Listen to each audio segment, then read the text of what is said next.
Hello, and the date is Wednesday, April 16th. It's 7:01. Please text me to say hello once you log in, then I know we can get started. I'm hoping I'm going to see all the comments today. After all, it's now Mercury is no longer in retrograde. Oh, there we go. It's a miracle. Hi, Glinda. How are you? Nice to see you. Thank you for logging in. Please, anybody else, please log in so I know that my text messages, I can see them in the box there, the comment box. In the meantime, while I'm waiting for some more people to log in, I'm just going to remind you that today's session is going to be about 60 minutes in length. We're going to have a little conversation about anything you like, metaphysical topics, and then I'll do some mini mediumship readings for audience members. Is there anything right now people are thinking about, things that they've experienced, anything like that, you can share in the comment box, any question that you would like to ask me. While you're thinking about that, in the meantime, please take the opportunity sometime to visit my website, wendydangelo.com. Check it out. I've been upgrading it. I've got a blog on there. You can also sign up for my newsletter. And I also have my YouTube channel, Being Your Own Medium, where I post all the past events, the videos there for you to have a look at and review. Yeah, so any questions that anyone has right now, please let me know. And I will help you with that. I'll see what I can share about my experience. Anything at all. I'm just hoping that I can see all the comments.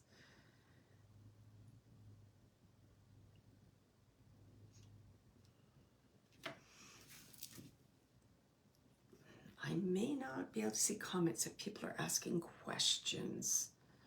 Let me see if there's something that I can speak about right now. Well, it is April. Today was freezing. It was -6 this morning here. Then it went up to -5. Then it might be around 2 or 1, and it's getting colder and colder. But believe it or not, on Friday it's supposed to be 18. So we're going from one extreme to the other. As you know, it's Easter and this weekend is Easter. I was just thinking, when's Easter? So Easter is this weekend, and it's a good time, Easter time, just to reflect on renewal and change, and just the opportunity to continue to explore who you are and to be the best version of you. That's how I view Easter from a spiritual point of view. Hi, Melissa, how are you? Please type in a question that you might have. I'd be very happy to answer it. And I'm not sure, I don't think we have another full moon or new moon coming up. I would have to look. I didn't really glance at my calendar. Oh, we do. We have a new moon in Taurus on the 27th. So that will be interesting. And remember that new moons are all about putting in your intentions and what you would like to see manifest for you in the next month. So that's coming up in Taurus.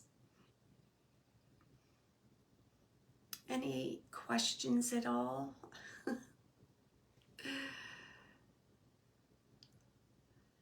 No questions? Okay, so what I've done is I brought my Power of Surrender cards. Well, not my cards, Judith Orloff's cards.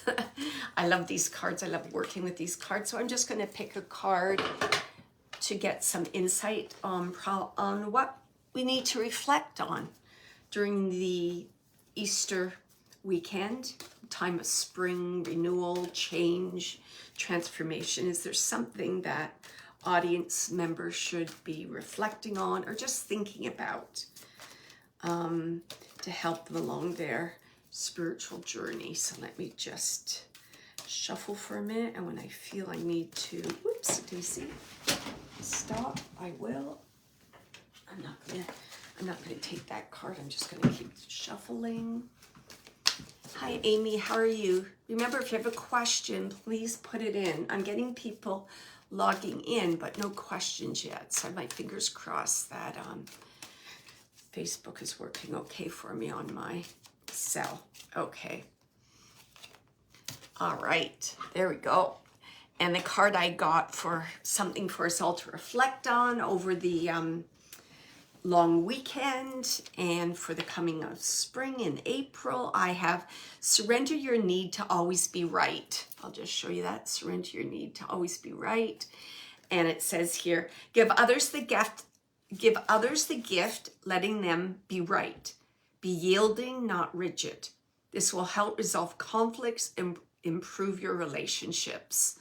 So that's something to kind of think about, reflect on. That might be very helpful with the long weekend coming up and spending more time with family, or perhaps gathering for the Easter celebration on the weekend if you do that. So that might be something really important, letting go of having particular expectations for people, and let them take the opportunity to listen to others, because very often we don't take the time to listen to what others are saying as they're talking. Already in our mind we're thinking, okay, I'm going to say this, I'm going to say this, I'm going to say that. And there is wisdom in what other people share with you, and people in your life that are around you. They do have messages and lessons for you.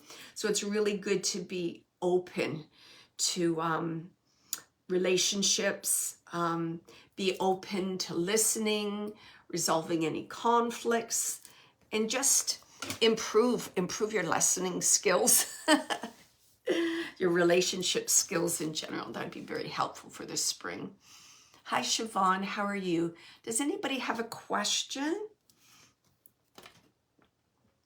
I'm wondering if I just can't see the questions.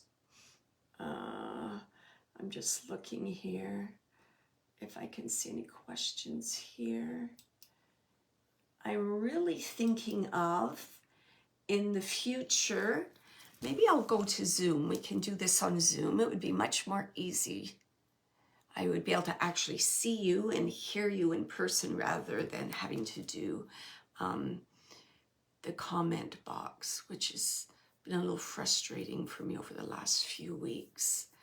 I'm just wondering if, let me just try and scroll up here and see if I can see any comments. Could I ask anybody a favor? I'm just going to ask Melissa right now. Melissa, would you mind just typing anything at all, like hello or a question you have? I just want to make sure that my comments are actually working. I've seen Siobhan Smiles log in twice. It says is watching.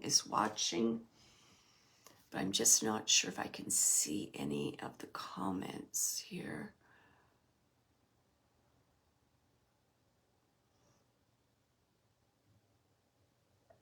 So I don't seem to be, okay, just give me 1 minute here. I'm going to pick up my phone.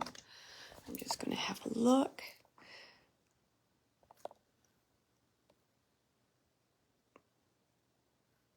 Hi, Shannon. How are you? Could you do me a favor?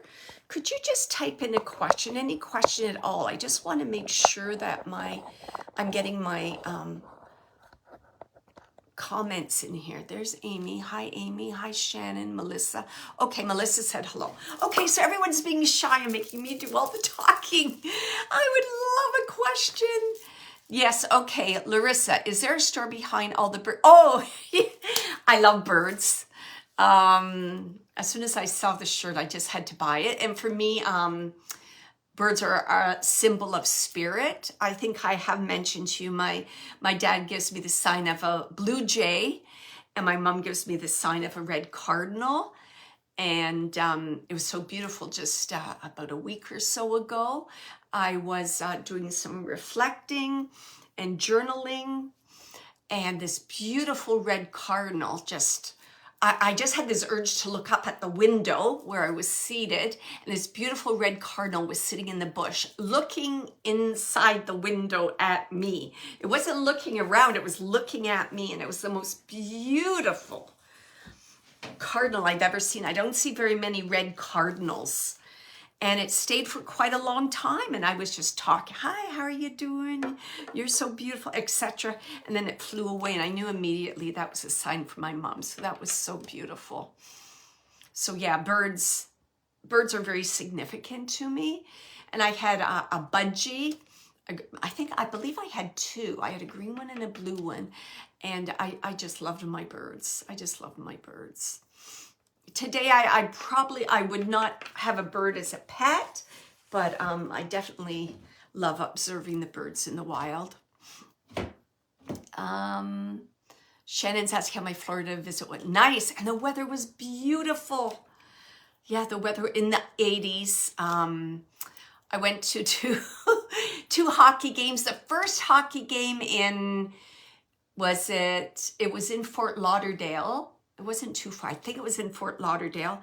You know, the Toronto Maple Leafs deserved to win. They just kept hitting the goalpost, and they lost by 1 goal. And then the next evening, we drove to Tampa and we saw a game, and the Leafs were awesome. And they won in overtime 4-3. So that was great. I'm so glad that the Leafs won the second game. They really deserved it.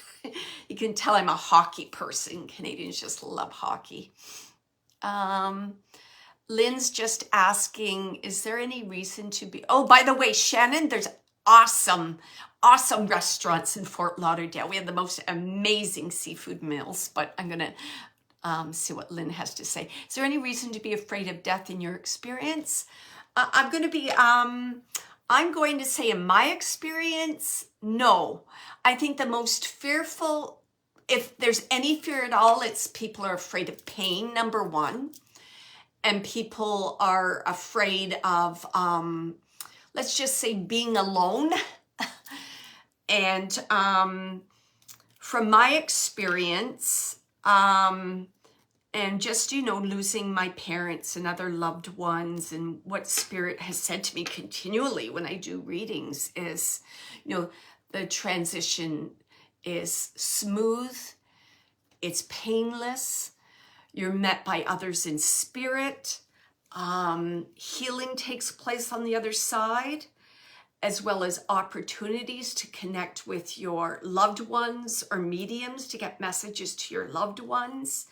The learning continues. The other side is a space of peace and love and learning and connection, and you return to a state or the age where you were the happiest on the love plane, on the earth plane, the earth plane.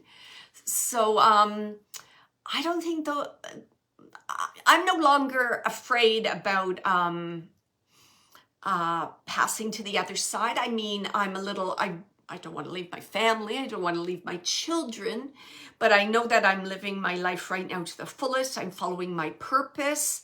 And I say to people, when it's my time, I don't want to go out kicking and screaming. I just want it to be a sigh and say, what a beautiful ride. It was awesome. So that's kind of how I view it. But a lot of people, and one of the reasons that I did volunteer at a hospice and did some training a few years ago is because I really wanted to understand death. And I didn't really know, why are people so afraid of death? There's so much fear. No one will talk about it. No one will prepare. No one knows what to do. And that's the most frightening thing. Not discussing it with loved ones, not planning for your transition. If you don't do that, that brings fear into the whole process. So I'm very, from, working with hospice, I learned how important it is to prepare, to have those conversations, to just express your worries and concerns and emotions. I hope that helps. Oh, somebody said something. I feel like my anxiety is blocking me from seeing signs. Right. Absolutely. Anxiety will do that to you, as well as saying, you know, why aren't they coming through? Why aren't they coming through? Why aren't they coming through? Things like that will block it, or expecting a certain sign to come through and you do not see or ignore the other signs, that can block you too. For blocks, my suggestion is relax. That sounds silly. Meditate, sit in the quiet. Don't have any expectations, but just be observant of your environment. Be aware of your own intuitive or psychic abilities, because very often if you see a particular, like you hear a song, you see an interesting license plate, you feel a presence in the room, if you kind of feel into your gut, that sense of knowing, you will know without a doubt that that is a loved one in spirit connecting with you. So it's all about, you know, and it's just about letting go, trusting, surrendering, believing. And again, I've mentioned before, if you do get a sign, or if you're unsure, just say, hi, you know, hello, I just received that sign. Please send more to me. And if you feel that it could be your dad or your mom, say, hi, Dad, how are you? I just received your sign. That's so awesome. I know you're okay. I do feel the connection to you. I'm open to receiving more. And you're just kind of building that relationship, because sometimes when loved ones go to spirit, well, very often they need to learn how to communicate with their loved ones on the other side. It might take them time. They might still be doing healing. And I think I've told you about this, where I had a lucid dream in which my grandmother was in like the office, sitting in the waiting room of an office, actually with young boys, which is so crazy. And she said to me that she was waiting there for her turn to see the guide, the doctor, to learn how to communicate with those on this side, the earth plane. I was like, poof! And then I woke up.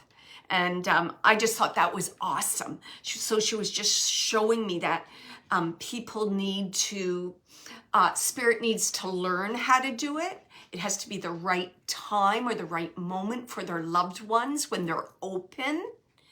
Or you might be just going through healing right now, and your loved one's just saying, you know, I'm going to wait to the right time. They've got to do a little bit more work on their own.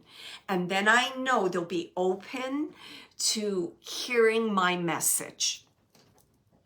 I hope that helps. Any other question? Oh, my little dog here. Any other questions that you have? I'm sorry, I'm just gonna put my dog on his chair. He's right under my feet. His eyesight is not good, so let me just put him over there. Okay, buddy.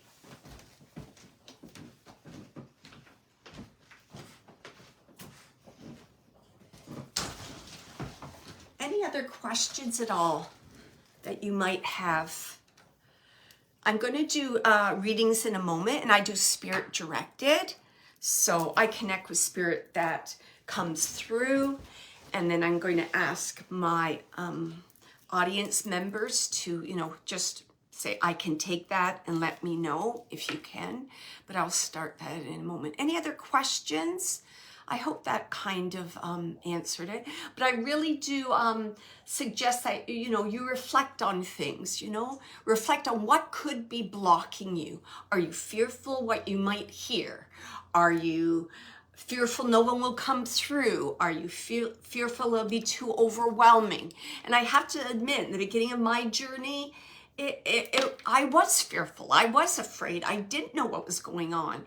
I didn't want spirit talking to me in the middle of the night or seeing people around me. So another suggestion I would make for you is, you know, I don't know if you're taking courses or anything like that, but getting to know your your spirit guide and the guide that works with you would be very helpful too.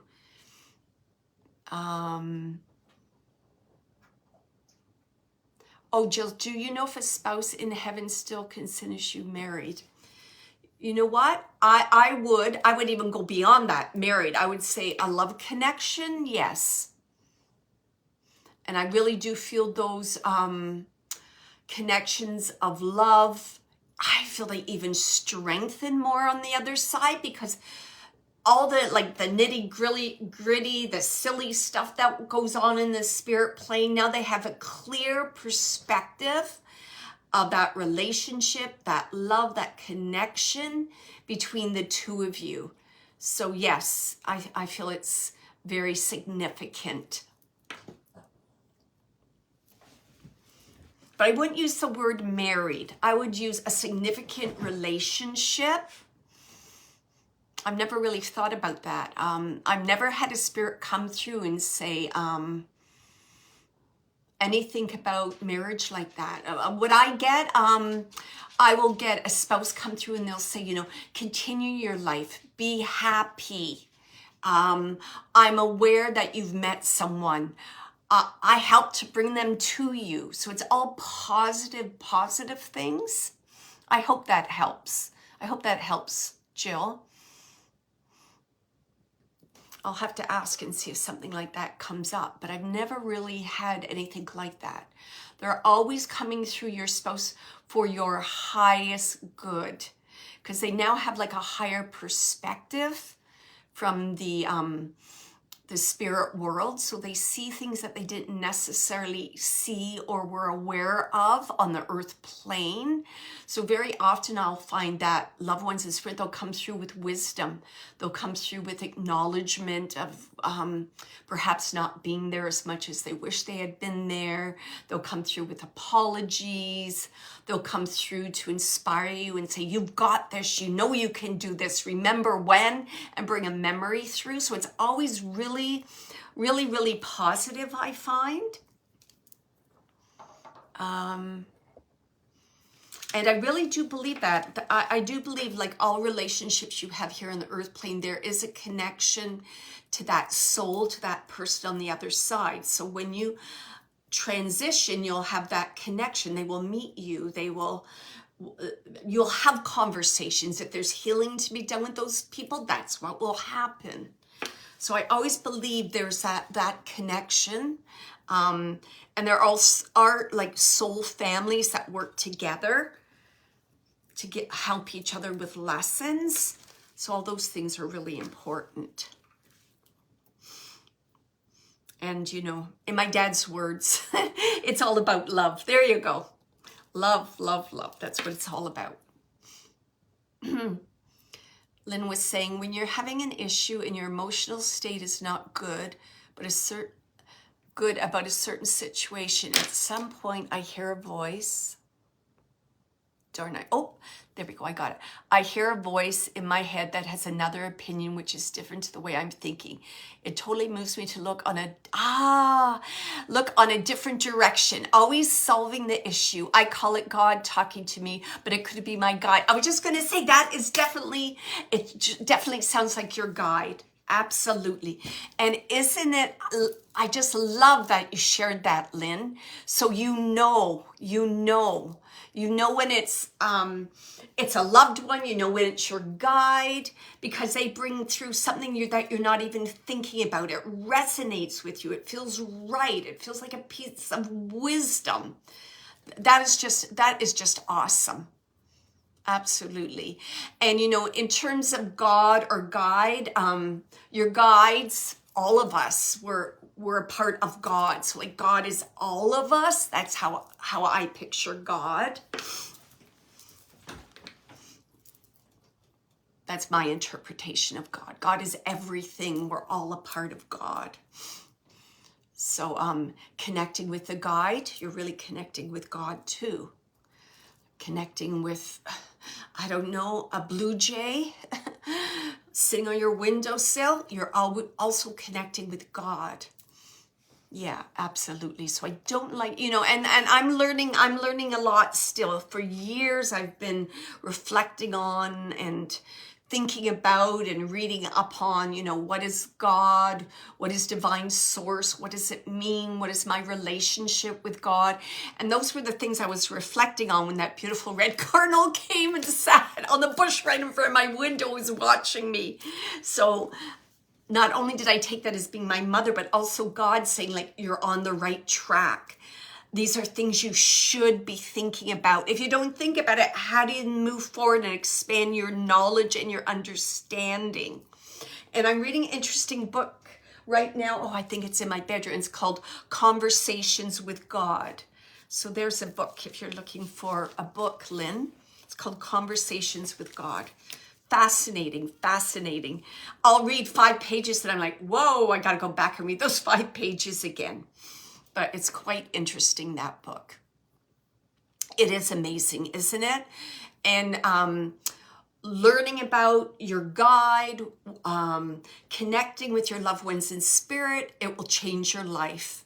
You don't necessarily have to be, an evidential medium and do it professionally. You don't have to do that. And that's truly one of my goals, one of my purposes. I just want people to understand that you have the ability to be like a medium for yourself. You have the ability to work with energy and live your very best life and be the very best version of you. So I'm kind of growing into my purpose. My purpose keeps changing a little bit, but mediumship, I find, is one tool, as well as healing and other things I do to assist people, to empower people to be the very best version of themselves. I hope that resonates with you. Yeah. So, all right. So just give me a minute and I'm just going to connect right here. It was so interesting because last Wednesday, I apologize, I wasn't here. I was really tired and I didn't feel kind of up to it. And it was so interesting because spirits were popping up and I'm like, I'm so sorry. I'm so sorry. I know every Wednesday I do it, but I'm just not feeling up to it, if you don't mind. So I thought that was fun. They're like, boop, boop, boop. They're popping up everywhere. They're just so used to Wednesdays with me. So I gave my apologies and I reminded them I'd be here tonight. So you're welcome, Lynn. Okay. Okay. I feel that I have an older gentleman in spirit. And I'm getting, if you can take this name, I'm getting like the name like Dana, Daniel. It just sounds, I'm getting that D-A-N connection to this gentleman. I do feel like this gentleman has a connection to your father's side. And I have an awareness that he's elderly. He lived to an older age. I want to say grandfather relationship. And I'm just asking him, tell me something that I can share that's unique about you. And he's just saying something about he's using the word spectacles. He says spectacles and he says glasses. And there are stories or memories of him losing his glasses, sitting on his glasses. And this would be like a continued issue with this gentleman. Something about his glasses. Oh, I can't find them. Where are they? Oh, I sat at them. Or they're cracked. Or the frame is bent. He just keeps talking about glasses. And I feel these are his glasses. And when I just connect further with this gentleman, he's sharing with me that his passing was somehow connected to his body movement. So I'm almost feeling like it was like Parkinson's. Like there's not a smooth movement of limbs and the body, and difficulty with speech, and so it quite possibly could be Parkinson's or it could have been a stroke or dementia, but I know that there's some issue with kind of like the brain and having the body kind of cooperate with you in terms of movement and in terms of speaking. Can someone take this, gentleman in spirit? Let me see what else you can share with me. I just to let you know, Shannon, I just see Shannon is watching. It just keeps repeating. So I don't know if I've lost my comment box again, but can someone take, let me see what else.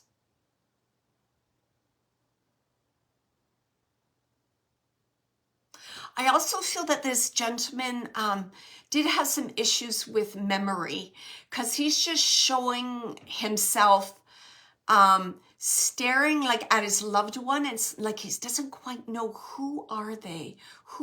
He keeps saying that to me, that my memory was how's he saying, not as clear, like my memory was fading in terms of loved ones, and recognizing who they were like immediately, like needed prompting. There's like a whole bunch about prompting with this gentleman, how to eat, how to speak. Oh, Shannon's saying, well, I may be able to take it so far. Okay. Shannon, can I just ask you, can you take that? Do you have a connection to that name? It sounds like Dana, Daniel, like a D-A-N at the beginning.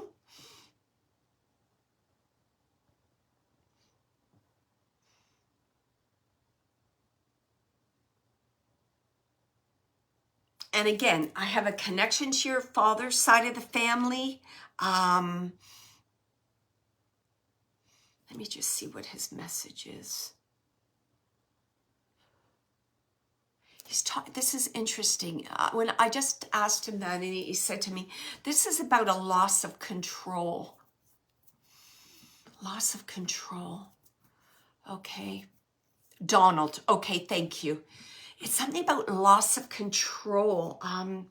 Can you take that this gentleman felt in his later years, in closer to his passing, when he had his illness, he felt like a loss of control. I don't know. I feel a loss of control with him, a loss of control in the household, and that this was very difficult for him. It was almost like he had to like pass the baton. Do you understand that? Like things he used to be in charge of or was responsible for. He's saying, I couldn't do that anymore. And I had a hard time accepting that, adapting to that. He just keeps saying that. Okay, so why are you sharing this with me? Okay, and he's saying to me that I'm coming to you with apologies. Okay, he's saying I'm coming to you with apologies.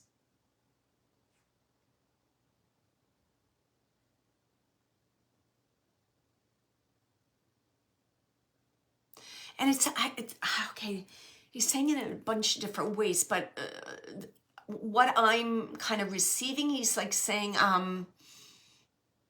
something about not being himself. He keeps saying that, not being myself. Shannon just said, yes, he hit his head and acted odd for a couple of weeks because he keeps saying like, I'm not myself. I'm not myself. So it's almost like kind of the message he's bringing through. It's like he's acknowledging and kind of bringing apologies to you because he recognizes now that he wasn't quite the man he could have been. He wasn't, he's saying to me, I could have been a better father. He's just saying it like that. I could have been a better father. I could have slowed down.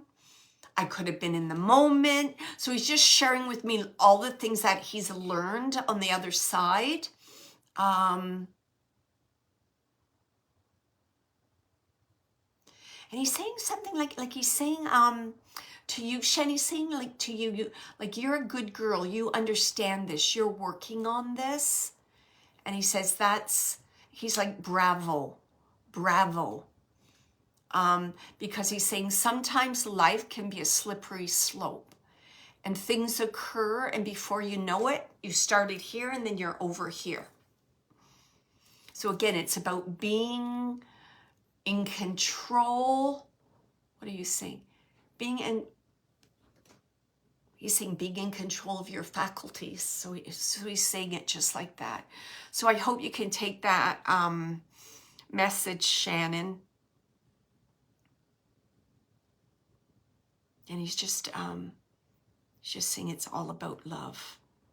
I don't know, he's showing me some kind of interesting like t-shirt or sports jersey.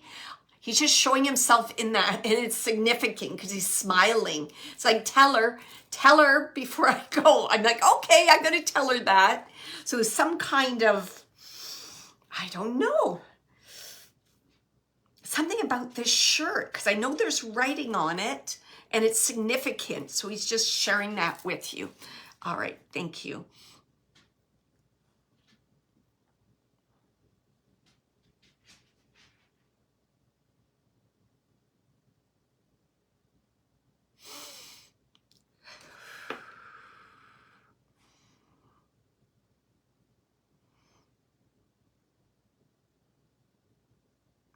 I'm now getting the name Jesse, if anyone can take the name Jesse. And it's connected to a male. I feel Jesse is their name. It's a male. I feel that he passed when he was younger. Maybe not. Hold on, give me a minute. He's showing himself as being younger, and he's saying he was very handsome.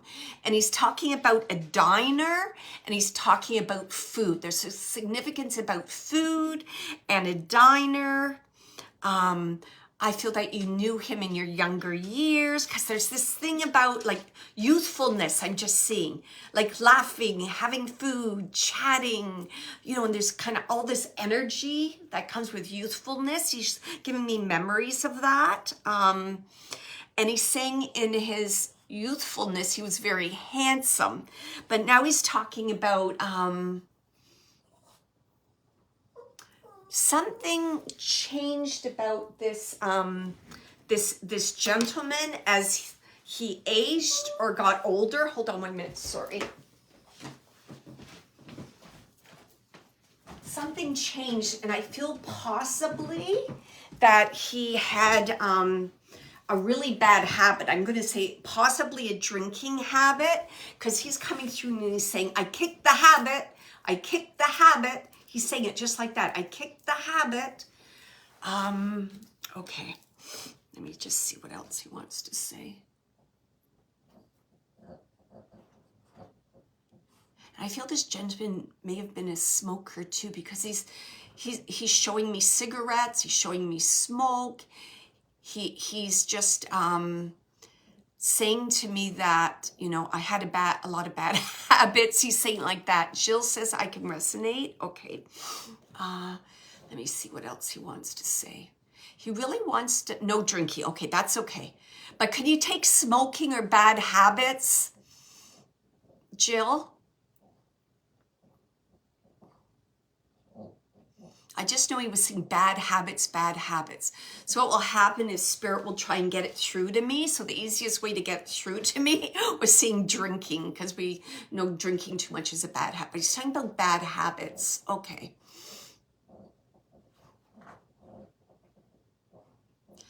And it's interesting because, oh, Nikki can take this too, because he's also saying something about smooth sailing ahead. Smooth sailing ahead. I really thought he was going to show me a sailboat at first, but he's just referring to smooth sailing ahead. So it's almost like, oh, okay, all right. And I want Nikki to learn too. Try not to make it fit, but okay. So he's saying smooth sailing ahead. And I do think this smooth sailing ahead is connected to you. Can be connected to you. So Nikki or Jill, can you take, there has been some kind of change or unfolding in a positive something in a positive way in your life, because he keeps telling to me like smooth sailing ahead for you. So I know there's been some trouble, some, I don't know, I almost want to say chaotic. I feel like emotional, and it's kind of like you've gotten through that. Now there's smooth sailing ahead. Can you take that? Just let me know.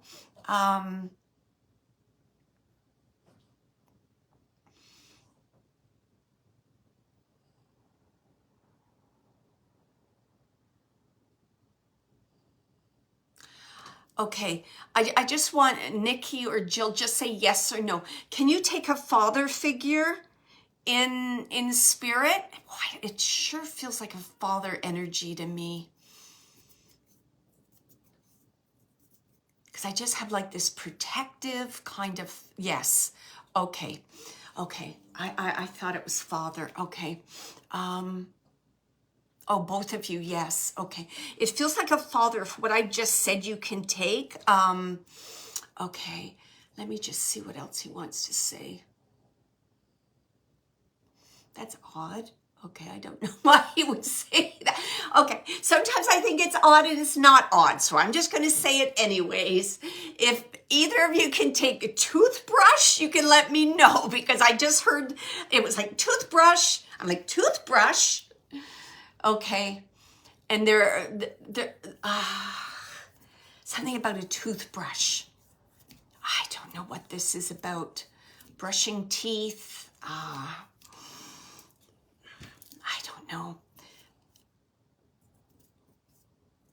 Okay, not a father. Okay, so, thank you, Jill. That's where I got the liquor part. Okay, I don't know if you can, Jill, if you can take toothbrush, but there's something. Okay, any use to smell. Okay, thank you, Jill. Okay, that's how. Okay, and I just heard toothbrush. Okay, let me just see what else he wants to say.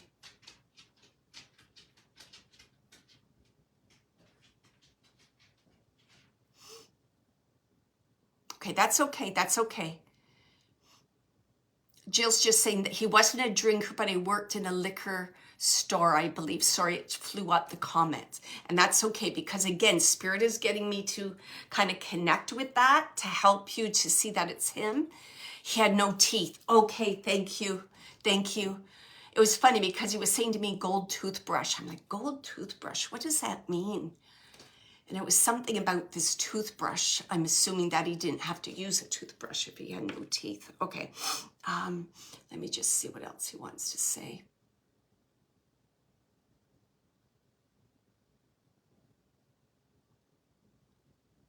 Could you take Jill? He's showing me this. He's showing me in his older life, like closer to passing, that he's just saying to me, like, I didn't look my best. Do you understand that? In comparison to when he was younger, he has like a more kind of like a, I don't know, disheveled look, possibly due to dementia or some kind of brain illness. Can you take that? He's just showing me like a disheveled look towards his later life. It's interesting how he's communicating with me. Like he's showing me physical images, and he's just showing like disheveled, like, why are you showing me that? Yes, okay, thank you. Because it's kind of like, you know, and it's almost like he wants you to recognize he was aware of that. So it's like, I was aware of that. He's like, I was aware of my decline. It's like people didn't think I knew, but he said I knew. It was like, it's like my soul knew. Do you understand this? It's like your internal, great, dementia. Thank you very much. Okay, so that's what he was getting through to me. Because he's saying, you know, like I knew, how's he saying it? It's like I knew internally, I knew in my soul that things were not as they should be. That's what he's saying, not as they should be. Okay, thank you. All right, let me just see what else he wants to say about that. So that's awesome that we identified that for you. and he's going back again to his looks. So I really do feel, Jill, that your father, I mean, and I'm just going to assume too, being a salesman, his looks were really important and kind of nicely put together, etc. Because he keeps going back to this change in his look. He just keeps showing me that again and again. It's like he's showing me his hair's disheveled. He's showing me his gums. And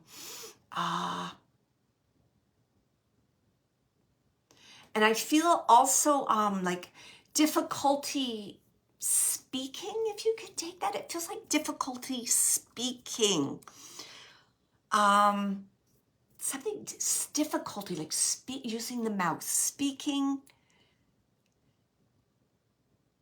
Okay, I might be getting to that because he's talking about his difficulty in speaking. There you go. He was in love with himself. Okay. All right, thank you. He just keeps showing me his looks, how it changed so much, and it did affect him. His sense of pride in his looks, he's saying, was shaken up. Okay, and then he's talking about difficulty speaking.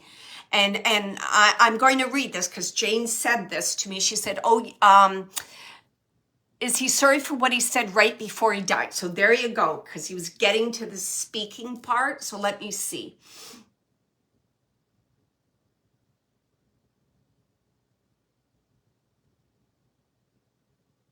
I don't know. He's talking about something about harshness.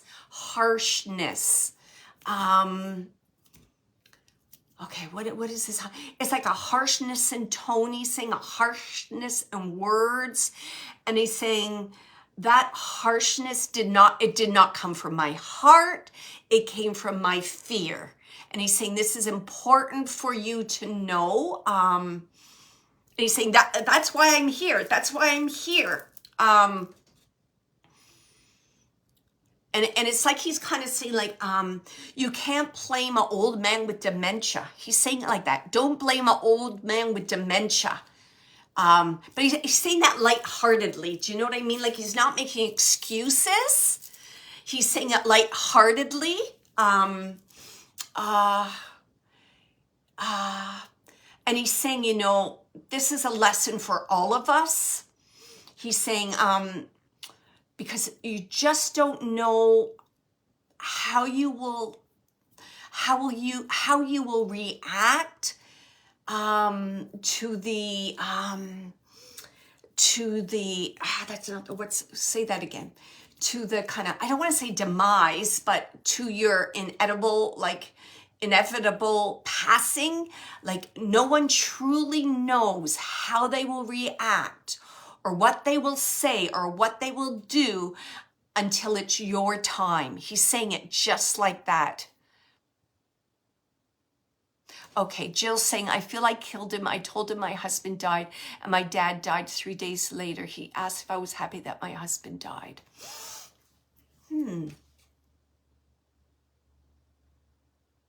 Hold on, just give me a minute about that. First of all, do not feel that because you told your father that your husband died, that he died. No, absolutely not. Isn't this interesting? He's saying to me that this conversation that you had with him gave him permission to pass away. If that makes sense to you, there was something that was said or shared, or maybe it was just unsaid. Maybe it was just the energy. He's saying, I felt like there was permission or an understanding in which I could pass peacefully. He's saying it just like that. Yeah, Jill's saying you're right about the harshness. He was like that even before he was sick.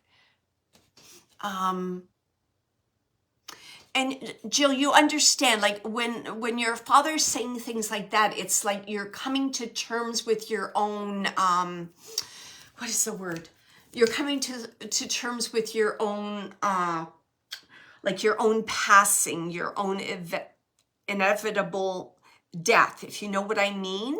So your father keeps saying that you were a part of the process for him to accept, release, surrender to what was going to happen anyways. That's what he's saying. And again, he's saying, like, I'm sorry if you felt that was a burden or a burden that you've been carrying, he says. I'm sorry if that was a burden that you've been carrying. It was not meant to be like that. He's saying it was not meant to be a burden to you. It was not meant to be a burden to you. He's saying, it's interesting. He's saying, let's turn the burden into a blessing. He's saying, my passing was smooth. People were waiting for me on the other side. I was never alone. It's what I wanted for myself. It was going to happen anyways. He just keeps saying all those things. Oh, Jill's saying, I needed my dad at that moment. My mom was already passed 5 years prior.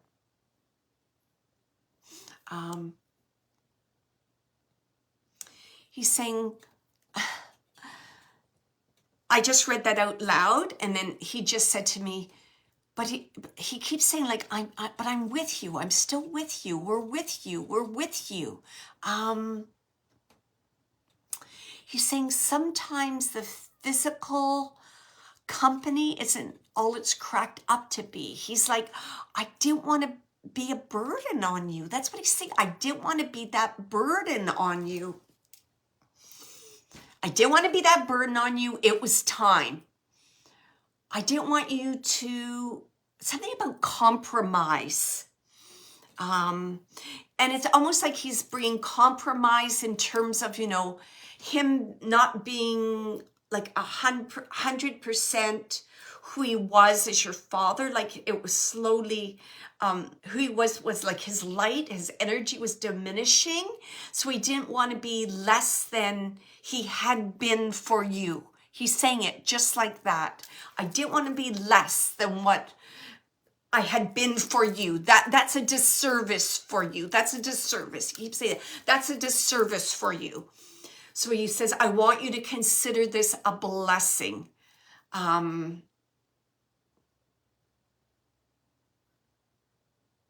Yeah, he just keeps repeating, like, I'm with you. You're not alone. You're not alone. You're not. He just keeps repeating that. I keep hearing, you're not alone. You're not alone. And he's saying, it's miraculous, the healing that takes place here. It's miraculous. It's miraculous.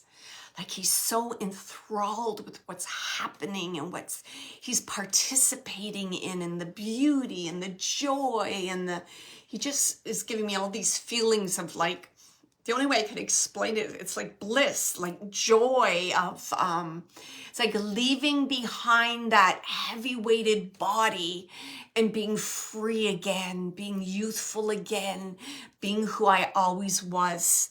So that's his message to you, Jill. And I hope that brings you the healing that was intended for you from your father. So I'm just going to say, God bless you. I feel that I need to say that. So thank you. Thank you, Jill, for working with me.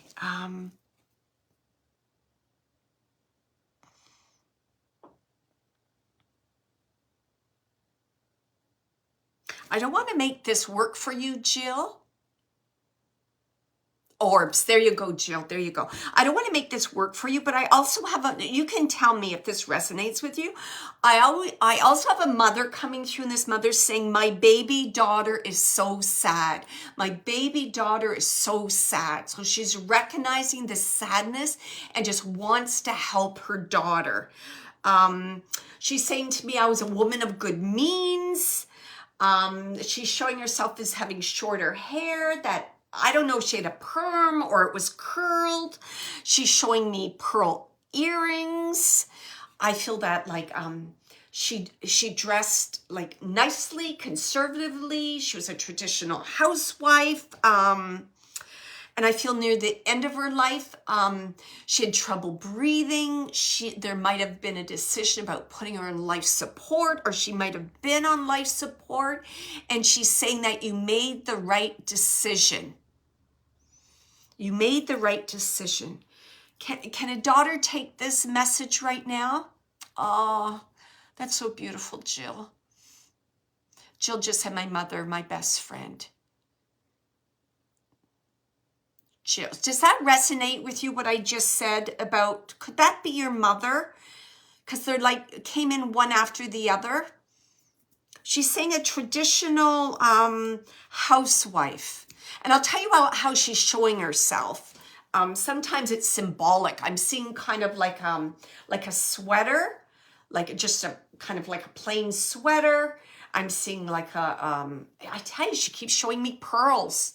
I'm seeing like a pearl or a beaded necklace, either conservative pants, simple pants, not life support. Okay, I wonder, can you take the breathing part?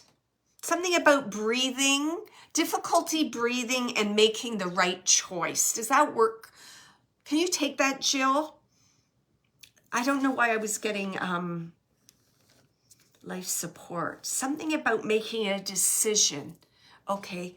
Can you take, I just kept getting breathing, difficulty breathing, got to make the right decision, something about that. Okay, let me just see what else I can get. I'm just getting her to tell me, sounds like your great aunt. Okay. Can you, was your great aunt in, I don't know, I feel like she was in the hospital because I'm just seeing an awful lot of white and it almost looks like a hospital bed there. And I feel that, you know, family members went to visit her. I'm just seeing this struggle with the breathing, being aware of the struggling, watching the chest go up. Is it going to go up and down, up and down? I just keep seeing that. Okay. So let me see what this woman's message is. She was like my grandmother. Okay, I definitely had that motherly connection. And I have to admit, they did say at the this is how she came in. My baby daughter is so sad. That's what I heard. My baby daughter is so sad. Doesn't mean that her daughter's a baby, but she's saying my baby, like my blood, my daughter, she's so sad. I need to reach out and just let her know that I'm okay. And I feel that I don't know if you can take this for your mother again, except for the way she, and that's okay. Don't worry. Oh, Siobhan says, okay. I was watching her. Okay. She's also saying to me like there were complications in her passing due to her heart. And she said to me aorta. So I don't really know what that means. I don't know if that's connected to COPD, but there's something about the heart I'm getting.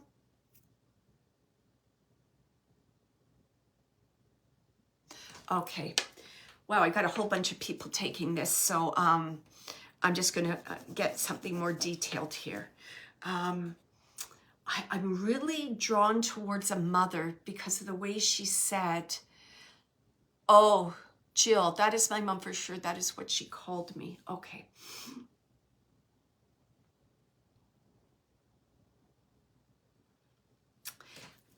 Jill, can you take this? I'm not sure. Did you have like a special kind of treat or a special candy that you and your mother both shared or liked? I don't know why she's showing me this. She's showing me some kind of like, it feels like a sweets that you both enjoyed or you liked together. I don't know what she's showing me here. Okay, let me go back. I'll just tell you exactly what I saw. At first, I felt like she was saying something about spicy food, something about food and being spicy. spicy. Then the next thing she showed me was something sweet. So it's almost like, you know, eating spicy food followed by something sweet, or like a dessert, or like a candy. Oh, my daughter, who she called her little baby, was just crying. Jordan almond. Is that the sweet? Thank you. I was going to say peanut brittle. I'm not sure what Jordan, licorice. Oh my goodness, a lot of people are taking this. Someone said licorice. Somebody said, Jill said Jordan almond. I don't know if that's like peanut brittle, but I was getting like peanut brittle. Okay, let me just see what else. Because tell me something that your daughter will know without a doubt it's you. And she gave me that sweet, that you shared has significance, like a memory between the two of you. I don't know. She's talking about something funny about, what is this? I don't know. A funny story. What is it? I don't know why she keeps talking about pantyhose. Something funny about pantyhose or support hose, or I don't know. You got to give me more. Pantyhose, support hose.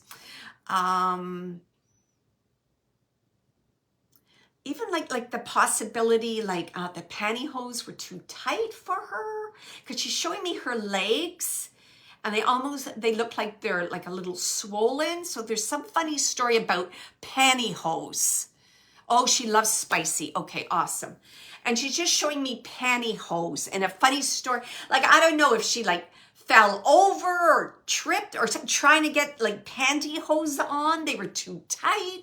They were, I know, and I just hear laughing, like trying to get ready to go. I don't know, and it's really silly. It's silly. She's just giving me that memory that it was really silly and really funny. Okay, I'm going to ask her what the message is. I can feel her heart now and her love for you. And she's coming through like with compassion. Okay, I just want to get these words right.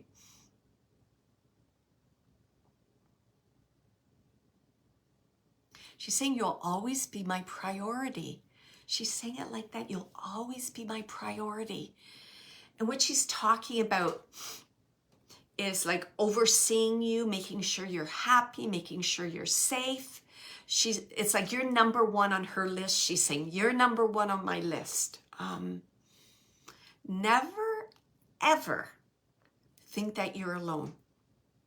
Because she's saying, when you think that, it's a disservice to our love for one another, our relationship. So don't think I've left you. Don't think you're alone, because I'm always there with you. And she's just saying, like, she's talking about like eating. I feel you and your mother had a lot of meals together. And she's just saying, like, remember those conversations. Remember those times we spent. I don't know. And I'm just seeing, I feel like it's in the kitchen. I feel like tea or coffee was involved. And you would be chatting. So she's just saying, remember those moments, remember those conversations, remember those giggles. And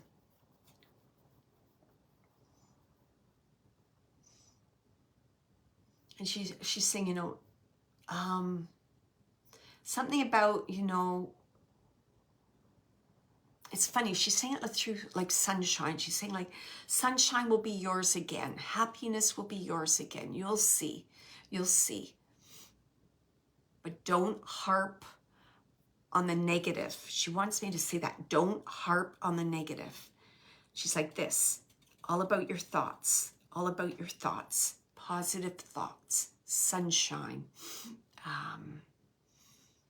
And then she's just showing, like she's just presenting you with flowers.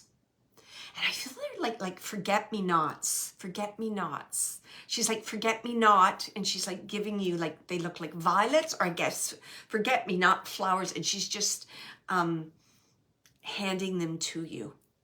Okay? And she's saying this, like, this is my not confirmation. This is like my promise to you, my promise to you.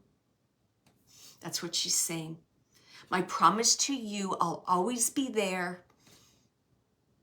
I will never forget you. The way I'm saying that is funny because the energy I'm getting behind that, she says, it's even a silly thing to say, but you can say it. It's okay. I just want her to get that message that it's eternal, our relationship. She just wants you to know that it's eternal. And I'm going to leave you with all her love, Jill. Ah, there you go. Oh my goodness. Jill just said she used to sing "You Are My Sunshine," and as she took her last breath, sang it then. Oh my goodness, that's why she kept repeating sunshine. Oh, that's so beautiful. Oh, wow.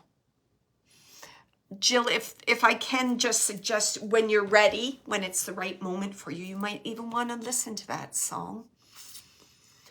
Because I truly, your mother's saying to me, like, there's a message in that song for you. And it's like an intimate message between you and your mother, not one to be public. She's saying it like that. So there's a deep message in those words. So she just wants you to listen.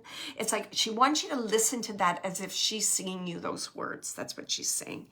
And I'm going to leave you with all her love.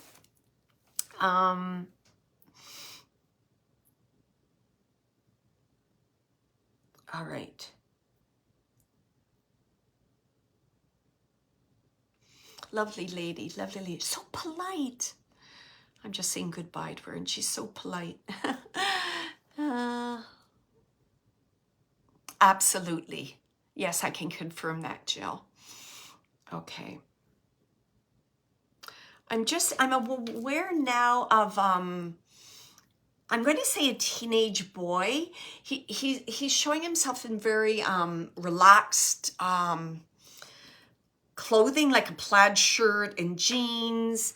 The age range I'm getting, I know I said teenage boys, but like the age range I'm getting is like 15 to 17. It's almost that he looked younger than he was. There's something about looking younger than he was. And I know you'd recognize his kind of relaxed attire, like plaid shirts, a loose shirt out of the waist, jeans, that kind of laid back attire. I'm seeing like brown wavy hair, and I know if this hair grew longer, it would like curl at the ends. He's showing me that. And there's a really deep vulnerability about him. That's what he's relaying to me. And it's like, I keep hearing him say like, I'm unsure, I don't know, I don't understand. So it's like this, I don't know, I don't understand, I'm not sure, I don't, and it's like, it just keeps running in his mind, this kind of line of thought, train of thought, just keeps going again and again.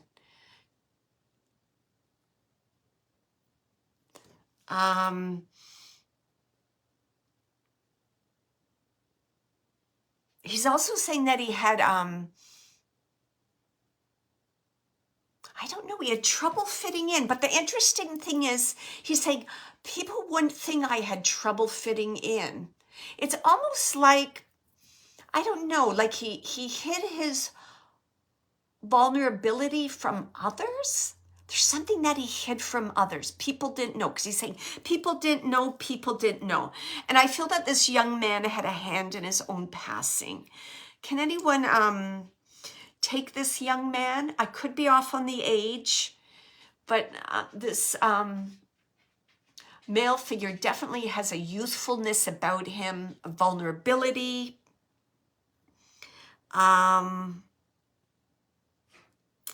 There's something about music, really enjoyed music, very soulful individual. He keeps showing me like a it looks almost like a creek or a river. There's like a wooded area. So I know that he had it feels like an affinity to nature. he almost has like this kind of country kind of feel to him. I don't know why he just wants me to say country. So I'm going to say country. Almost like a little bit of like, not like a cowboy, but you know what I mean? When someone has kind of that country kind of flair. You know, you're a city person, you're a country person. I have a country connection to this young man.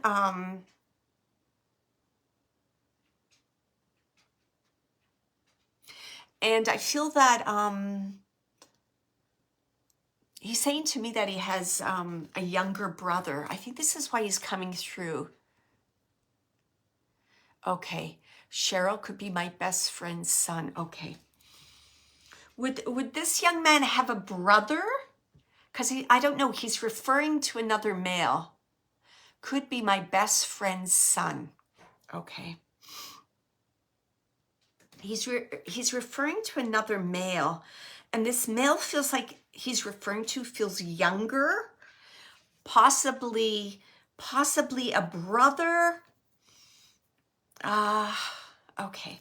Let me just see what else he wants to say.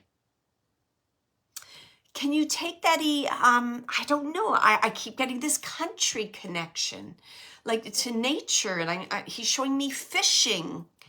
I'm seeing fishing. I'm seeing a fishing rod. Oh boy. And you know what? He's giving me that essence of someone that was like a deep thinker. Did you almost like how can I say this? Like wise before their times. You understand what I mean? Like a spiritual almost kind of wisdom, but not like worldly wisdom, if that makes sense. It's almost like, if I had to say, almost like I want to say it. Okay, I'm going to say it. Almost like kind of like angelic kind of energy to him. Almost like not of this world.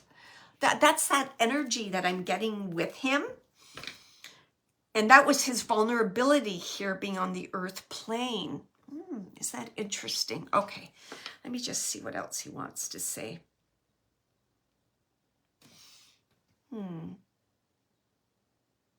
He's also saying like, I always try to do my very best. I always tried to do my very best. He's saying that. And then he's showing me like a notebook. It's like homework. I always try my very best, like to get good marks, to be a good son, to be a good friend. Yes, an old soul. Thank you. Boy, could I feel that in him. Beautiful, beautiful energy. And he always tried his best. It was almost like,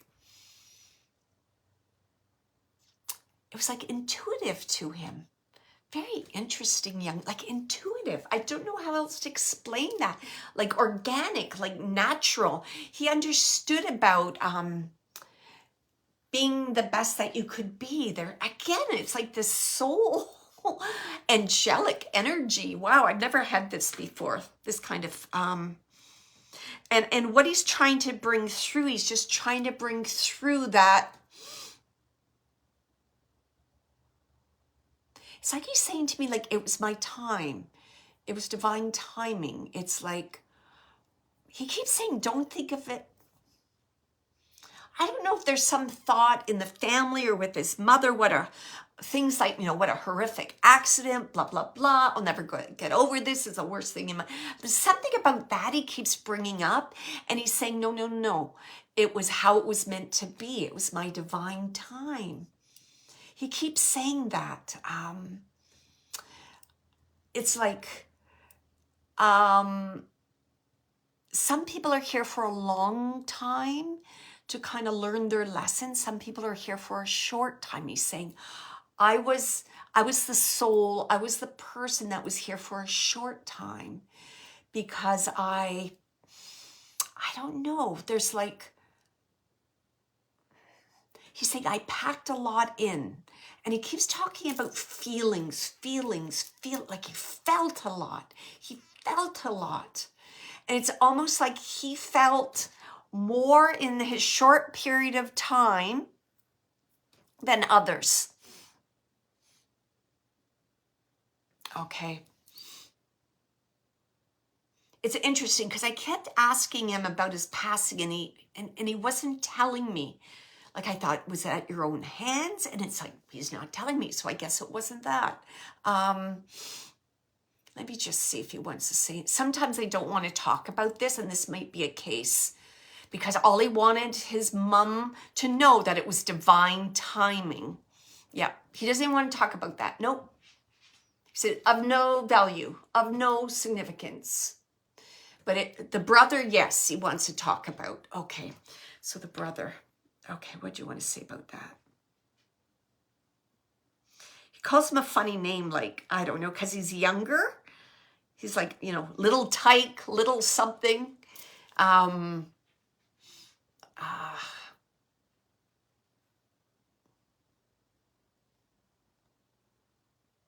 It's like, I want him to... It's almost like I want him to understand, like, my essence, that I was an old soul, that this was divine. And he's saying, you know, it's going to take him time, but I'm really reaching out and trying to... It's almost like I feel like he's getting dreams or something. It's like I'm trying to reach out to give him, like, it's almost like downloads or knowledge in which he will come to terms with or accept that it's okay. I don't know another word, like that it's okay or it's acceptable or that's how life is. Some people live longer, some people live shorter. And he's saying, you know, I'm trying to relay to him. It doesn't mean that I missed out. It doesn't mean that I missed out. He keeps saying that. And again, just like the mother and father that came through prior, he's saying the same kind of thing. Like, I'm here. I'm with you. You're not alone. And he's saying, like, don't be depressed. Get out of your room. Get out of your room. I don't even care if you don't talk to anybody. I don't care if you don't express your emotions. Get out. Go for a walk. Get the fresh air. Feel the sunshine. He's just saying, like, get out. Get out. He just keeps saying, get out. Get out. It's like, get out of your head. Get out of the house. Just, it always starts with one step, he's saying. It always starts with one step. Just take that one step. Take that one step. And it's interesting because he's saying, you know, that if his brother gets out, like outside, kind of like into nature, he's saying it like he's going to bring him a sign. He's going to know it's him. And I really do feel it's connected to a bird. And it's going to be like an unusual bird. It's like, oh my goodness, look at that bird up there. It's beautiful. I've never seen an owl here before. Like, it's going to be really obvious. It's going to be a very unusual bird. Like maybe it's going to be like a beautiful hawk or an owl, or it's just going to be there. And he's going to know, like, that's going to be... He's like saying to me, that's going to be the turning point. That's going to be the turning point, because it's going to open his mind to the thought, the possibility that I am with him, that I am here, that things are playing out as they needed to play out. Okay. And he goes, like, he's saying this to me, mainly saying, you know what, there's a whole bunch of lessons he's going to learn, but I can't tell them what they are now because he has to learn them. But he's going to realize in the future, as he matures and becomes wiser, etc., that there are a whole bunch of things that I taught him and that our relationship was really important. But he's saying, but I can't tell him what those lessons are. I can't tell him, but I just want to feed you that little bit to get him motivated, to make everyone feel what's he saying? To have everyone feel like more, come on, give me a word. To more, I don't even know. I'm going to just use the word like confident, more settled, more grounded, that we can kind of like get through this. So that's why he's giving that little piece of information about the lessons. And he's extending that now. He's saying not only my brother, but my family, they're all going to see.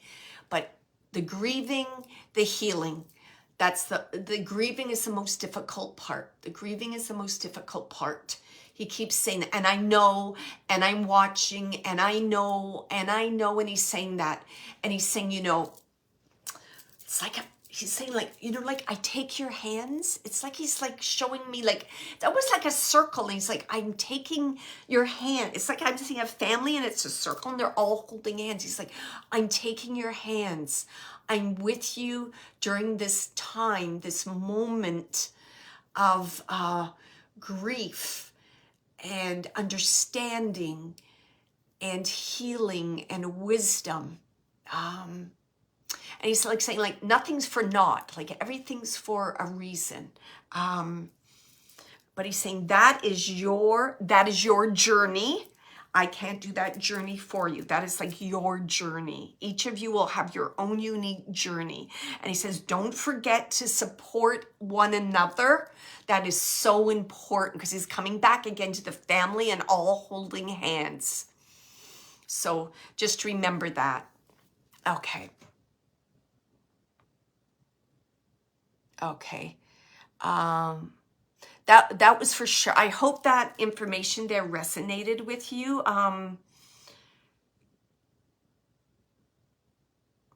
He has so much to say. My goodness. He has a lot to say. He's just saying to me, you know,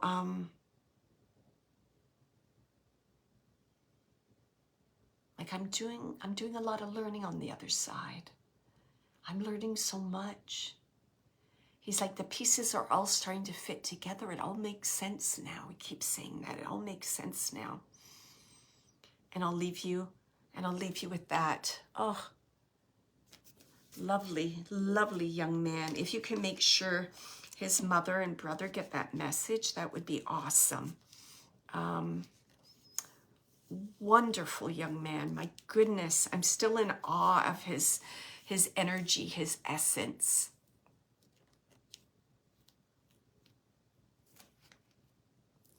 Thank you. And I just want to say his essence, his love, his compassion. Oh, if I wasn't on top of things, I'd be crying right now. So luckily I had a good sleep, but if I was feeling tired or I hadn't had dinner, I'd probably be crying right now. Awesome. And again, I'm telling you, I want to say angel for this young man because he has angelic energy all around him, which he shares with others freely and open-heartedly because it's the right thing to do. Okay. And I'm going to leave you with that. I'm going to do one more quickly because I don't want to leave this. This could be really important. But I feel that I have a baby girl coming through, and I feel that this spirit is a few months old, may have passed away from sudden death syndrome or breathing issues, some kind of breathing issues. I feel she left a brother or brothers. And she keeps saying to me, I'm a twinkling star. I'm a twinkling star. And it's like, and then I'm hearing, you know, twinkle, twinkle, little star. And I keep hearing that. And I almost feel like she may have had like a music box or something that played that song. You know, you can have teddy bears, you wind up and they play a song. She's also saying to me that she's with the family dog, a large family dog. And it's interesting, her message. She's just saying, oh, it sounds very familiar as this young man. It's like I have a theme here today. But she's saying, you know, that herself as well as the dog, they knew about their pending transition. They knew. And they're saying, we weren't scared. We weren't scared. And it's funny because she's saying, like, making weird sounds or something. She's saying, like, hubbub, hubbub, hubbub. So I don't know if she's trying to say something to me, but it sounds like hubbub, hubbub, hubbub, bub. Almost like a little baby, bub, bub, bub, bub, you know, baby trying to talk, hubbub, bub. I keep hearing that.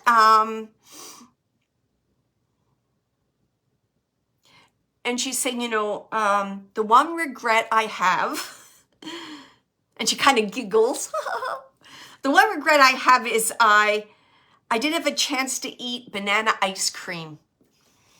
Something about ice cream. I didn't have a chance to eat ice cream. Then she says banana. So it sounds like it's like banana ice cream. I don't even know if you can get banana ice cream, but she's saying that. Can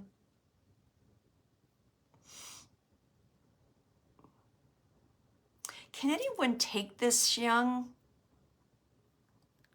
Could be my little Brooklyn. Oh my goodness. Okay. Cheryl again. Boy, Cheryl, I seem to always connect with your loved ones in spirit. Because she keeps saying, I'm a twinkling star. I'm a twinkling star. And then she's showing me like a pink heart. And she's smiling. She's like a pink heart. It almost reminds me of, you know, this. And she's like this, a pink heart. And she's like, smiling at it.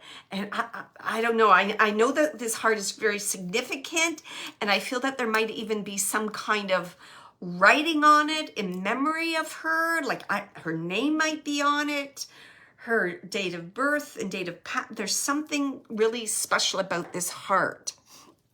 And she's also saying something about, can you take this, Cheryl? Has her grandma recently passed, or is a grandma in spirit with her?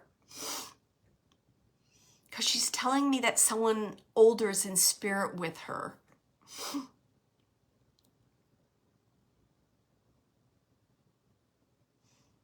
An older female is in spirit with her. Oh, a heart on her tombstone. Thank you. Thank you. Because she was just pointing at the heart like this. Okay, thank you. Because she's saying, Grandma is with me. And she says, she is happy too. She is happy too. She keeps repeating that. And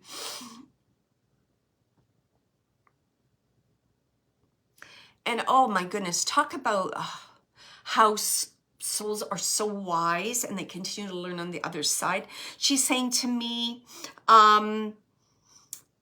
she's referring, if you can take a dog, because she has a dog with her. So she's saying to me, you know, herself, dog, grandma, we are all part of the love now. Part of the love.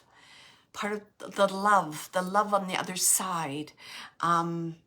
But she's just saying it as love. But if I can interpret what I feel that she's saying, it's like part of divine source, part of heaven now. But she's saying we are all part of the love now. And she's just like, love. That love is everything. And they're part of that miraculous, beautiful, healing love in which everyone is safe and nurtured. And it's like at home.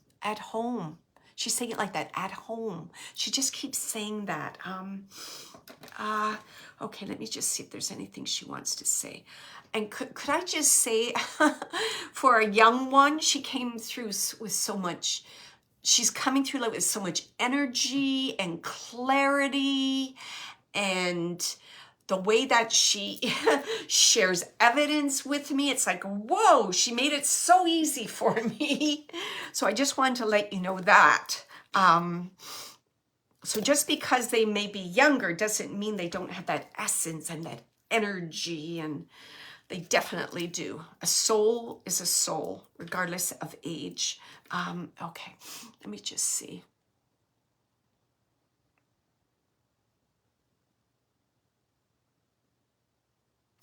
Can you take, Cheryl, that, I was just going to say that. Have you been thinking about her? Then I just looked and Cheryl wrote, she's been on my mind so much lately, because she was just bringing through that you've been thinking about her. Okay.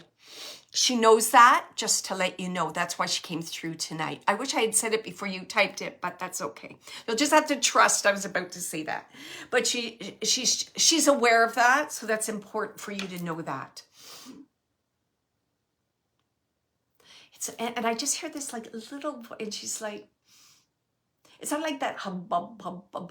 And she's like, she's just saying that it's like, I love you, ma. It's like, I love you, mama. I love you, mama. She's saying it like that. She's also referring to when you've been thinking about her.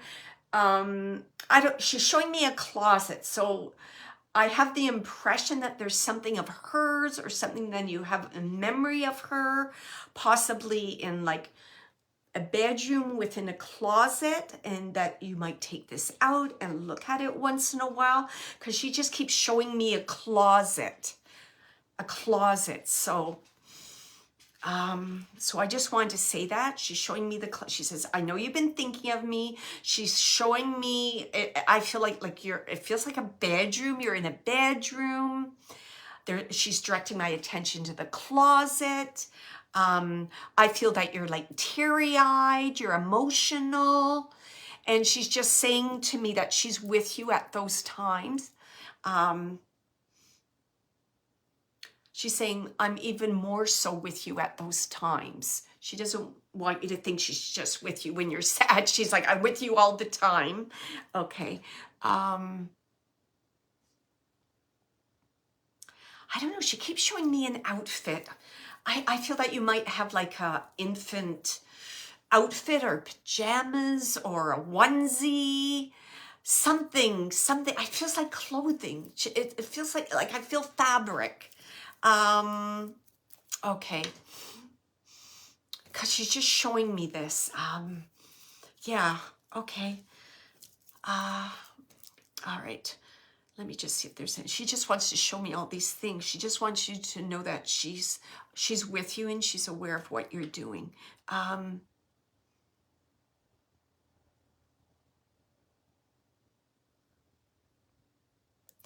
Oh, and I'm just asking her for a final message, and she's just saying, don't ever think I didn't receive enough love just because my time was shorter. She's saying, the abundance of love I felt on the earth plane and I continue to feel on the other side is I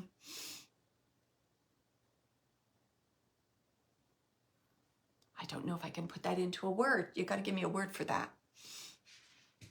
So she's talking about the abundance of love she felt when she was on the earth plane with you.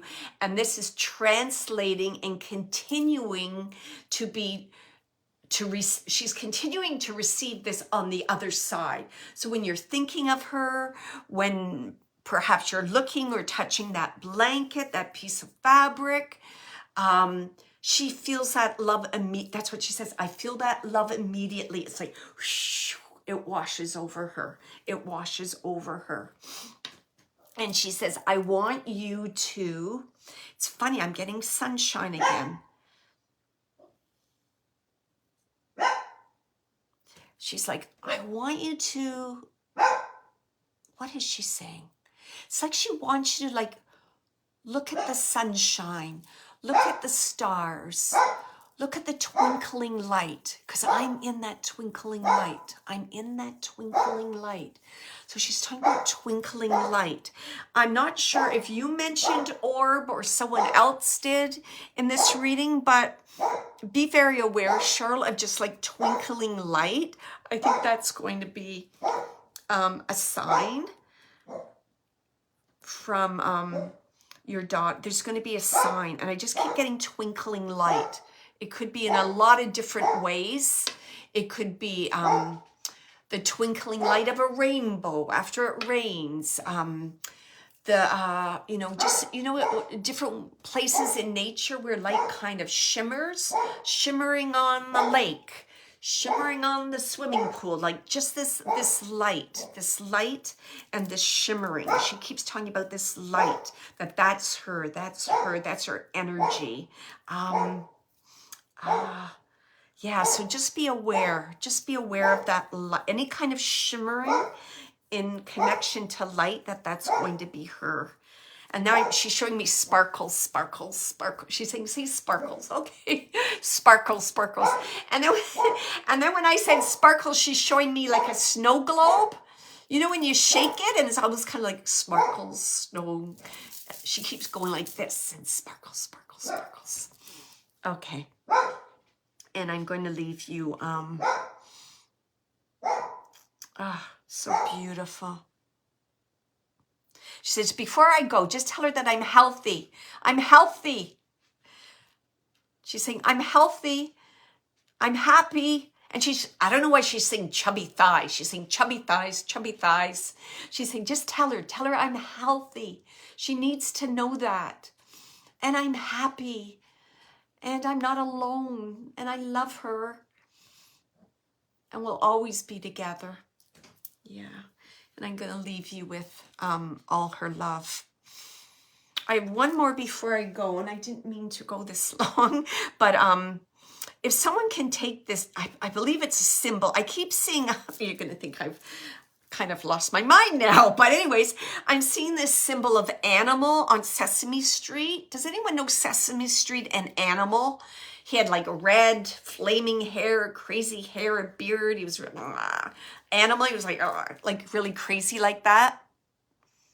Cheryl said, that's so good to know she had health complications. Thank you, Cheryl.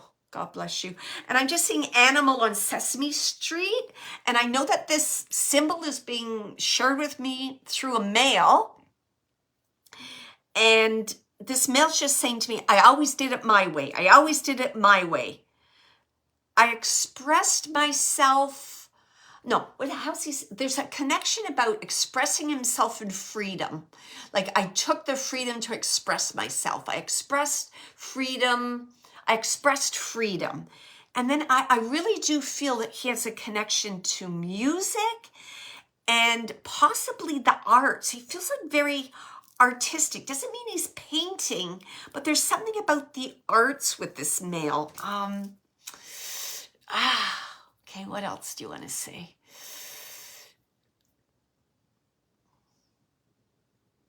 Can anyone take a gentleman? I don't even know the age right now. I want to say, oh boy, the age range, because I keep being shown animal. So I'm going to give it age range about, I'm going to say about 30 to 50, but I keep getting like 47, more in the 40s. I feel that this gentleman's showing me a loft. But it feels more like a loft, like a business, a professional kind of setting. Oh, geez. Could have been his place of business. And it's nice. It's very organized. It's very modern. And I feel like I'm seeing pieces of art on the wall, like strategically placed. And you know, lofts that are more like cement, like the bare walls. That's how I'm seeing this loft.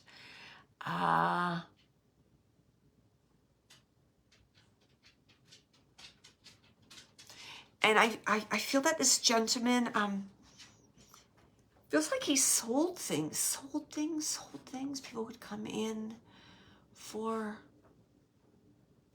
meetings, negotiations.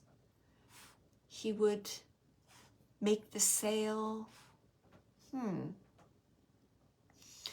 anyone take this gentleman? It seems to be his business, his career was the most important thing. That's what he's highlighting for me. Something about expressing himself, the freedom to do that. He loved the arts. Music was important. It's like at his place of business or this loft, I can hear music in the background.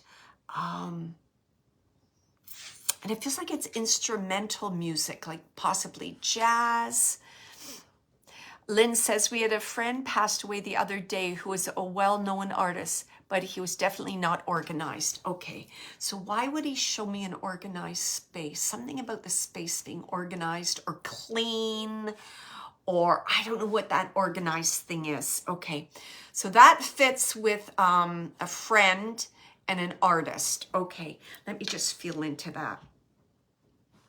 Could you take that this gentleman would sell his works or negotiate works to be made? There's something about negotiating and making or creating. Does that resonate with you? Oh boy, I'm with Cheryl again. Does that resonate with you, Cheryl? There's something it feels like negotiating.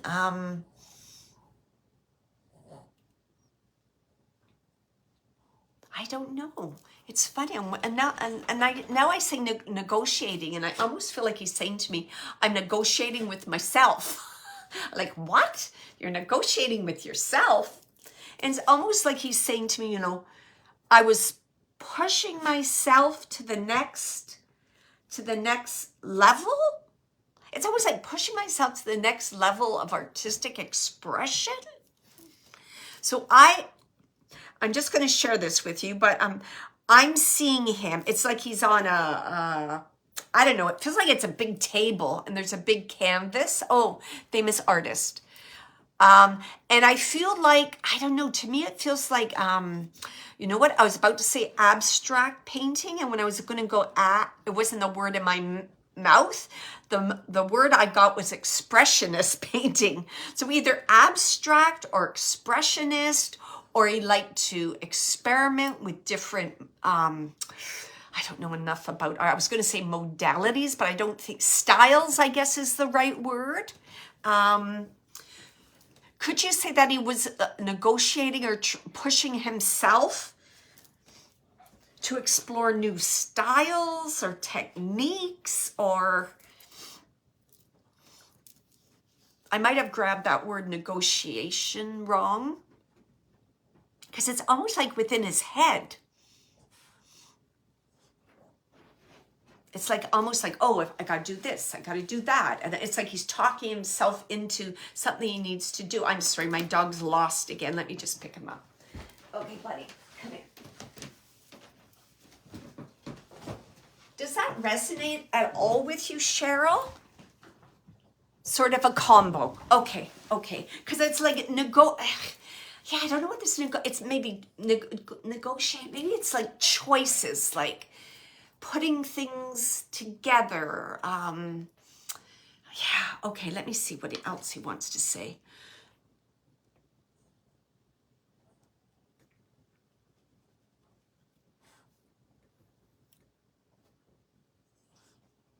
I don't know. He's showing me smoke. I'm just asking about smoke. And I feel that there's some kind of connection to, yeah, for sure. But it was a little bit more than that too. I think a little bit like in his life too. There's something about pushing him. Can you take that? He would, how do I say this? Maybe experiment with substances. I don't know why he's making me feel that. I may be off. It may just be a smoker, but I feel like there's some kind of experimentation, like maybe like I don't know, like using marijuana to experiment with artistic expression. Okay, didn't smoke. I don't know why he's giving me this thing about, I felt like it was, okay, no. So why are you giving me that?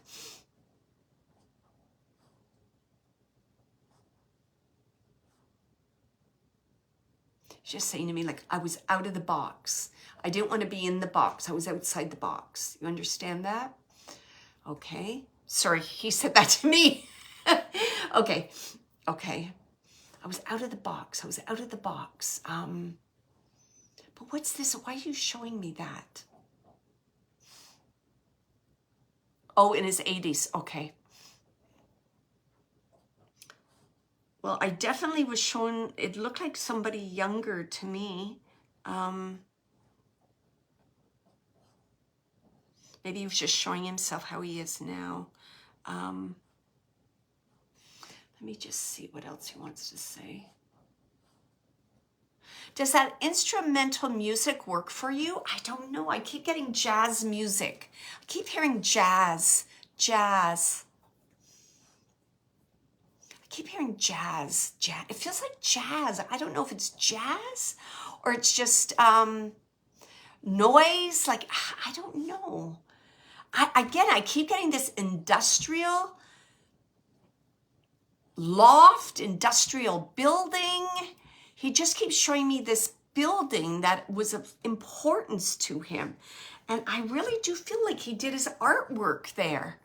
Okay, you gotta give me something else here. He just keeps showing me this building.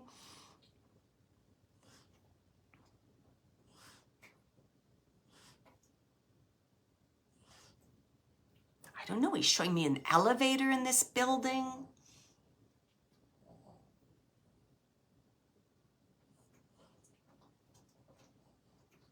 It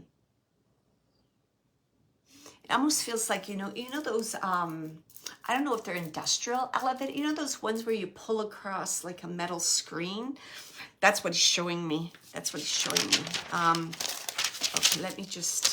I'm just gonna try and just scribble here to get my focus. Okay.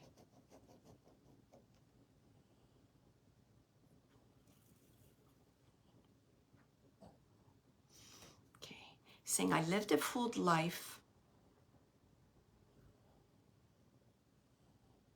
And it's like, I explored. He's talking about like exploring the world, exploring art. It's like I did it my way. He's saying, I did it my way. I didn't compromise. And then he's saying something like, I was a man of my word. I was a man of integrity. He's saying something about that was really important.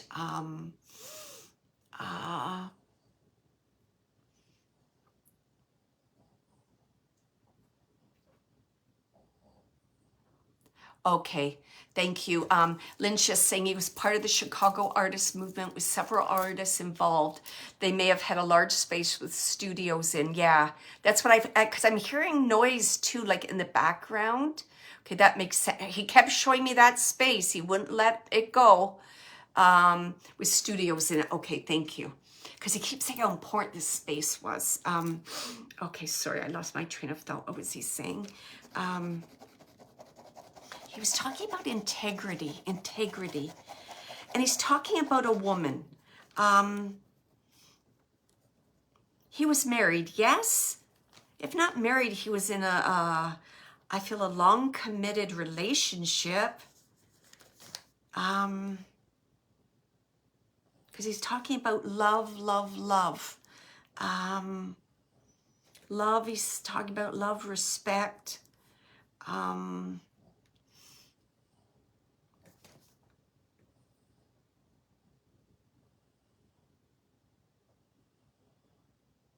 Oh, geez, Cheryl. Who knows?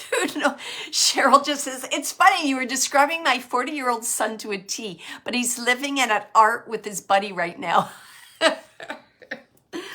First time I've had an artist, which I love because both my daughters are artists, so I know a little bit about art. Okay, sorry. Okay, let me just see.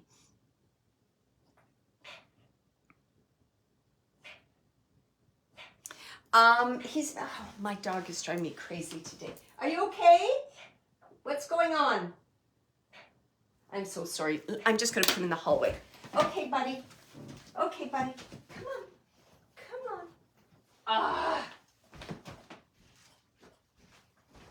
Go on.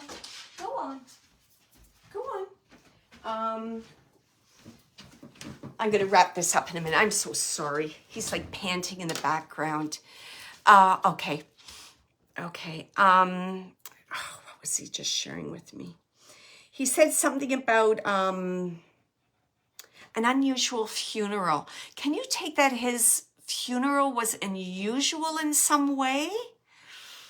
I don't know why I feel like it's connected to art. He just keeps saying something about his funeral being unusual.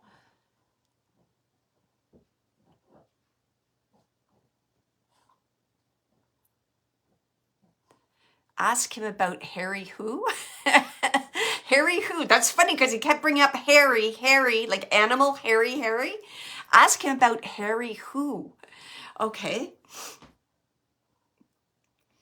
He's saying his funeral, I feel like his funeral was unusual. Like, I don't know, was it at his loft? Because why am I seeing artwork? I'm hearing music. Harry who? Let me see if you...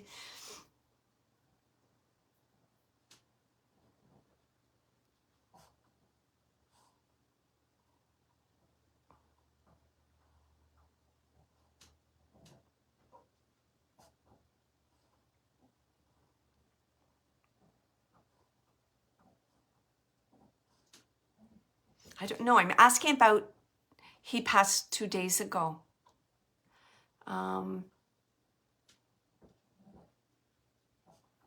Okay, I just want, am I with the same person or am I flipping all over the place here? I don't know. I just put out there, who's Harry who? And when I said that, I immediately got an image of a dog. So I have a dog. And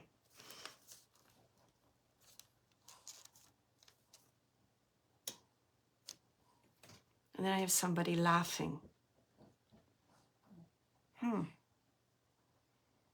It's funny, then I have someone in the background laughing.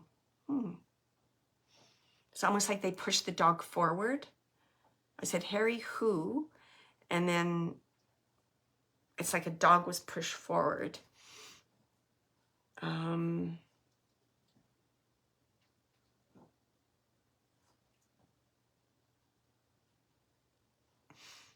I don't know. This person that pushed the dog forward, I know it's a male. Feels like a colleague or someone he knew. Somebody he knew.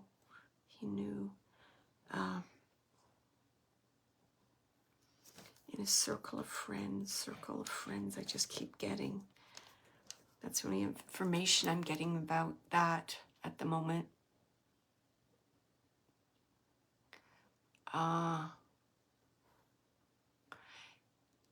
And he's like, I don't know what he's drinking, but he's like, cheers to them. I don't know if it's like, is it whiskey? I don't know. It's a darker liquid in like a tumbler. And he's like, cheers, and then drinking it. It's like, cheers. Possibly whiskey. Okay.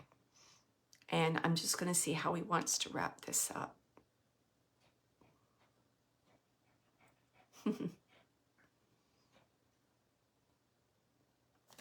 Something about expression he wants to talk about.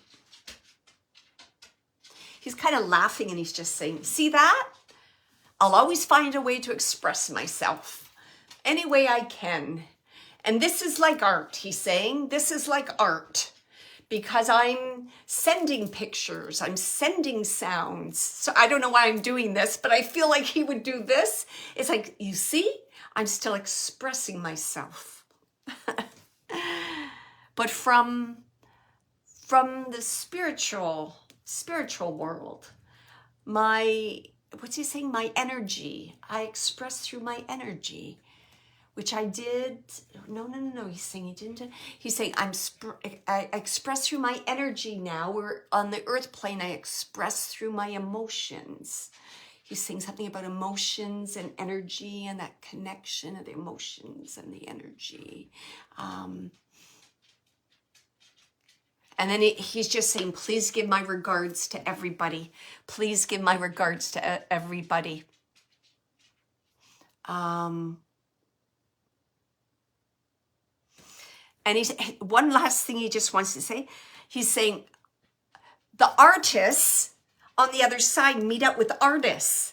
So he's saying, I'm meeting the most amazing people. Like he's talking about Leonardo da Vinci.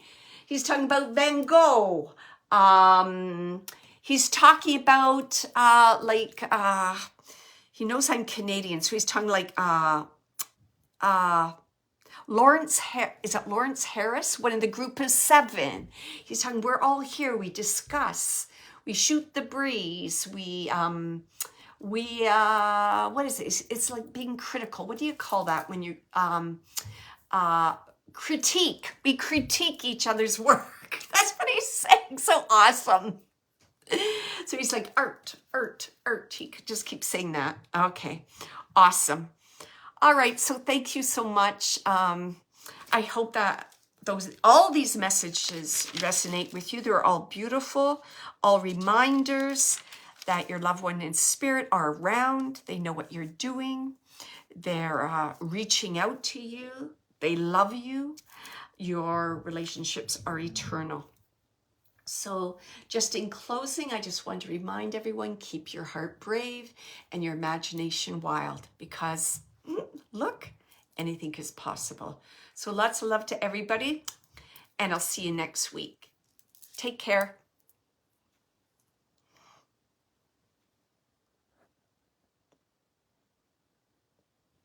Bye, Shannon. Thank you. Bye, Lynn. Lynn says, thank you, Wendy. That's awesome. Group of 7. Wow, that's awesome. Cheryl, have a great week. Wendy, and thank you. You're welcome. Take care. Time goes fast, doesn't it?